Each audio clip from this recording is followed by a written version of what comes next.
बाबा जी और हुजूर जी की प्यारी साध संगत जी, सभी को हाथ जोड़कर प्यार भरा राधा स्वामी जी। प्यारी साध संगत जी, क्या आपने कभी सोचा है कि मृत्यु से पहले इंसान को अपनी विदाई का समय पता चल सकता है? क्या कोई आत्मा इतनी शुद्ध हो सकती है कि उसे सद्गुरु स्वयं लेने आए? आइए इस प्रेरणादायक रूहानी साखी के माध्यम से समझें कि कैसे सच्चा प्रेम, सेवा और भक्ति इंसान को उस मुकाम तक पहुंचा सकती है जहां मौत भी डरे नहीं बल्कि सौभाग्य बन जाती है। साथ संगत जी, आज की ये रूहानी साखी आपको उस रूहानी मार्ग के उस स्तर तक ले जाएगी जहां आत्मा न केवल मालिक के नाम में लीन हो जाती है बल्कि उसे अपने जीवन और मृत्यु दोनों का पूर्वाभास भी होने लगता है। आज की यह साखी एक ऐसे ही रूहानी प्रेमी की है जिसका नाम सेवक राम था। सेवक राम एक सीधा साधा किसान था। वह न अधिक पढ़ा लिखा था और न ही किसी बड़े शहर में पला बड़ा था। उसका जीवन बहुत ही सरल और शांत था, लेकिन उसकी आत्मा में जो उजियारा था वह अद्भुत था। वह कई वर्षों से सत्संग केंद्र में न केवल नियमित रूप से हाजिरी लगाता था बल्कि सेवा में भी आगे रहता था। उसके लिए सत्संग केवल एक धार्मिक कार्यक्रम नहीं था, वह उसके जीवन की धड़कन बन चुका था। वह सुबह जल्दी उठता और ध्यान करता, खेतों का काम भी करता और फिर चाहे रविवार हो या फिर कोई विशेष सत्संग, बिना नागा बिना थकावट वह सत्संग केंद्र पहुंच जाता था। वह एक ऐसा साधक था जो कभी अपने अभ्यास का प्रदर्शन नहीं करता था, पर उसके निकट बैठने से ही संगत को शांति मिलने लगती थी। उसका जीवन सेवा और समर्पण का एक जीवंत उदाहरण बन चुका था। जब वह बोलता था तो उसमें कोई लच्छेदार भाषा नहीं होती, कोई विधात्मता का दिखावा नहीं होता, बस सच्चाई ही सच्चाई होती, अनुभूतियां होती और एक ऐसी मिठास होती जो आत्मा को भीतर तक छू जाती है। धीरे धीरे सत्संग ने उसे स्टेज पर सत्संग करने के लिए प्रेरित किया और सेवक राम ने भी बहुत ही नम्रता से उस सेवा को स्वीकार भी कर लिया।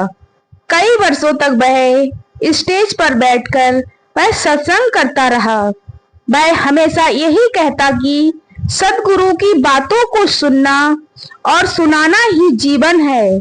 लेकिन एक बात थी जो वह अपने अंतर में वर्षों से छिपाए बैठा था, एक विशेष प्रार्थना जो उसने कभी जोर से नहीं कही थी, लेकिन मालिक से लगातार करता रहा था।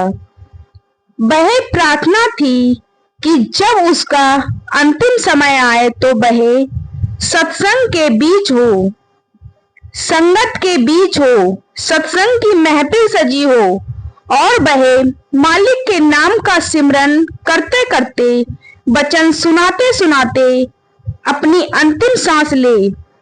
वह चाहता था कि जब मालिक उसे लेने आए तो वह सफेद वस्त्रों में मंच पर संगत के बीचों बीच पूरी श्रद्धा और मुस्कान के साथ अपने प्राण त्यागे।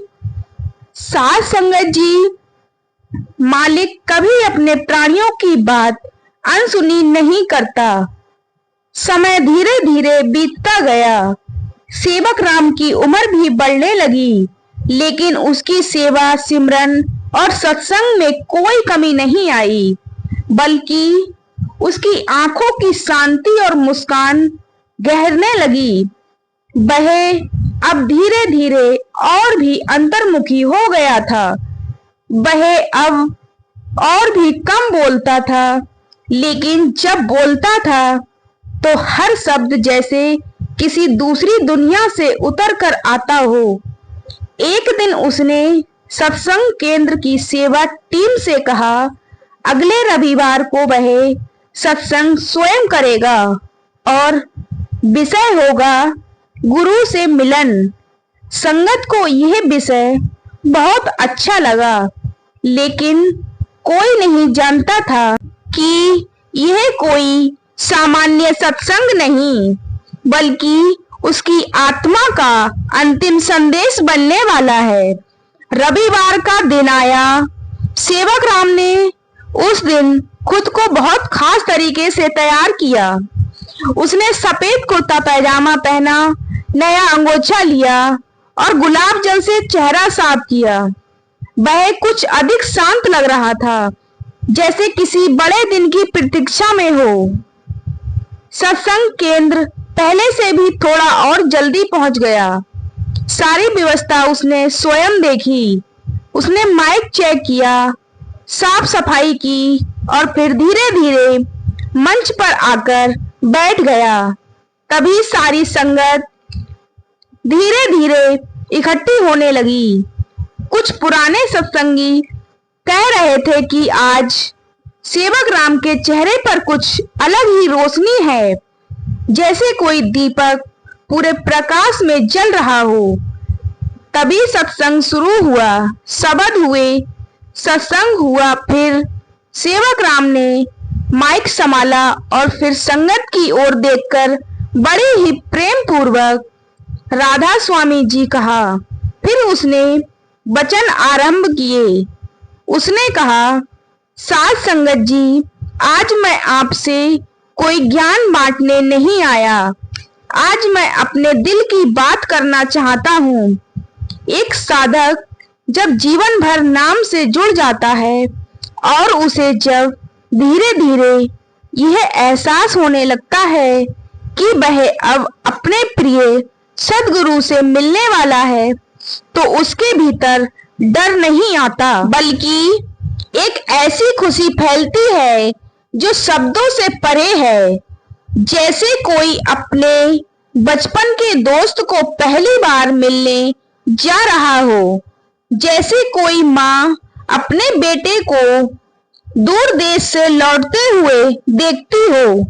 कुछ वैसे ही खामोशी सी खुशी, एक कंपन, एक मीठा सा रोमांच फैलने लगता है।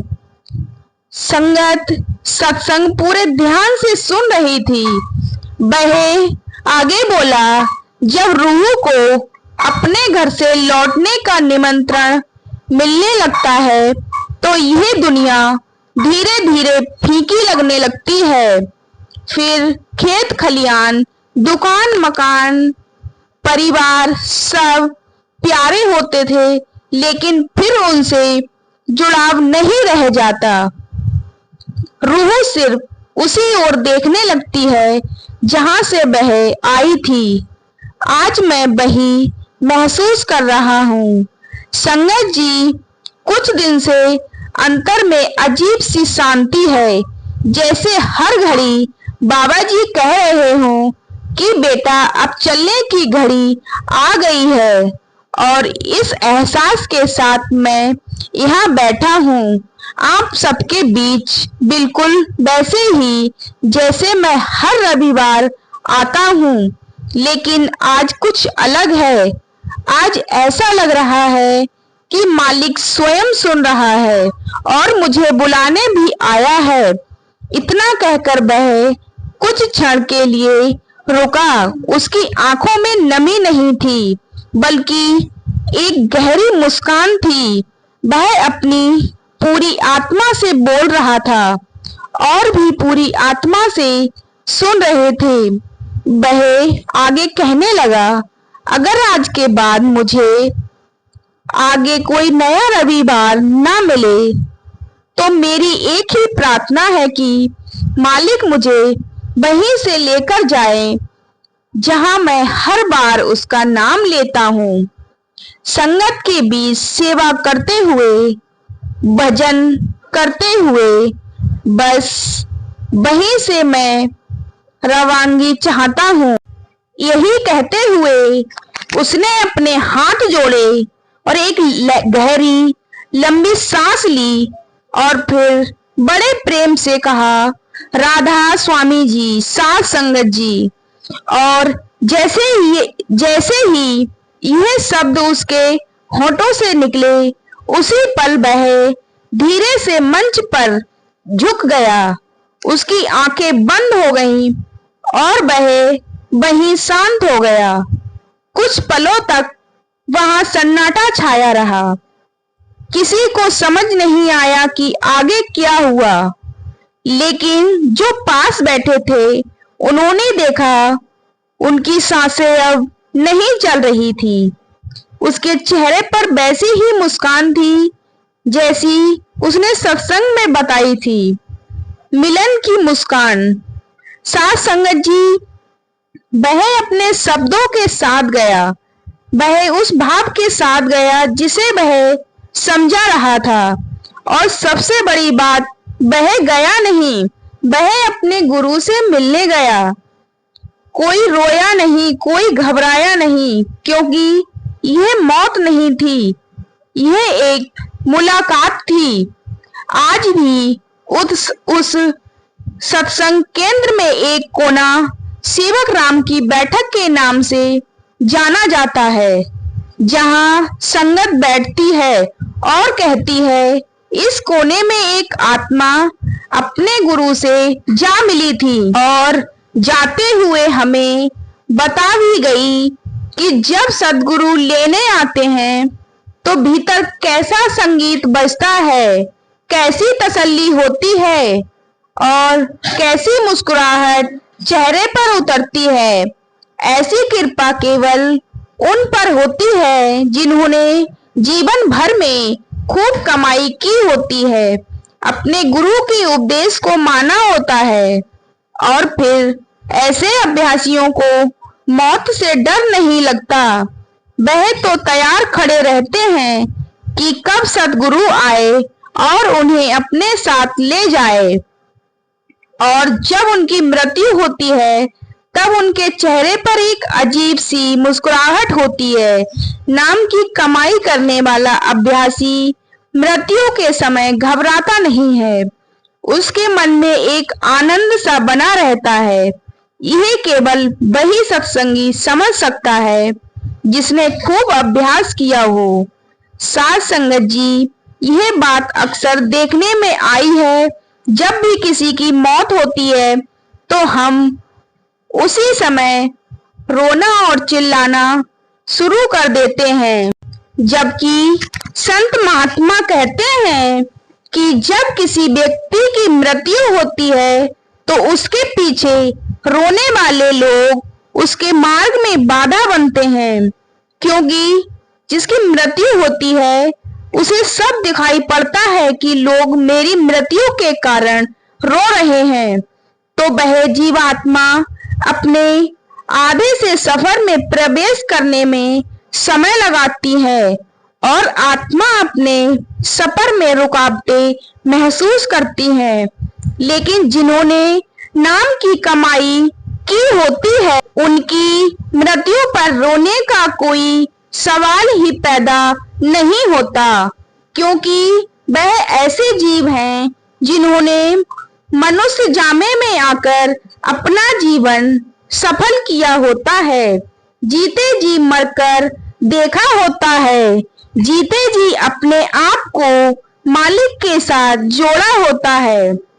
लेकिन जो मनुष्य इस अमूल्य जीवन को केवल सांसारिक कार्यों, इच्छाओं और मोह माया में गवा देते हैं, जिन्होंने सद्गुरु के वचनों को सुना तो सही पर कभी आत्मा की कमाई नहीं की, उन्हें फिर से जन्म मरण के चक्रों में आना पड़ता है। ऐसी आत्माएं भटकती रहती हैं जब तक उनके कर्मों के अनुसार उन्हें नया शरीर नहीं मिलता, तब तक वे अधर में ही रह जाती हैं, न इस लोक की न उस लोक की। इसलिए संत महात्मा हमें सदैव यही उपदेश देते हैं कि हे मानव, समय रहते जाग जाओ। जीवन बहुत अनमोल है, इसे यूं ही व्यर्थ मत गवाओ। जीते जी नाम की कमाई कर लो। अगर इस जन्म मरण के बंधनों से मुक्ति चाहते हो तो यह संसार तो माया का जाल है, इसमें जितना फंसते जाओगे उतना ही दुख बढ़ेगा। जो नाम की सच्ची कमाई करते हैं वे अपने जीवन को सफल बना लेते हैं। इसलिए प्यारी साध संगत जी, हमें इस साखी से यही प्रेरणा मिलती है कि जीवन का सच्चा उद्देश्य बाहरी सुख सुविधाओं में नहीं बल्कि आत्मा की मुक्ति में है। हमें चाहिए कि हम अपने सद्गुरु के वचनों को जीवन में उतारें, प्रतिदिन कुछ समय भजन सिमरन को दें। तो गुरु प्यारी साध संगत जी, आपको यह साखी अच्छी लगी हो तो कमेंट में राधा स्वामी जी जरूर लिखें। और अगर आप हमारे चैनल पर नए हैं तो चैनल को सब्सक्राइब करें। और अब मिलते हैं ऐसे ही अगली साखी में। तब तक के लिए सभी को प्यार भरा राधा स्वामी जी।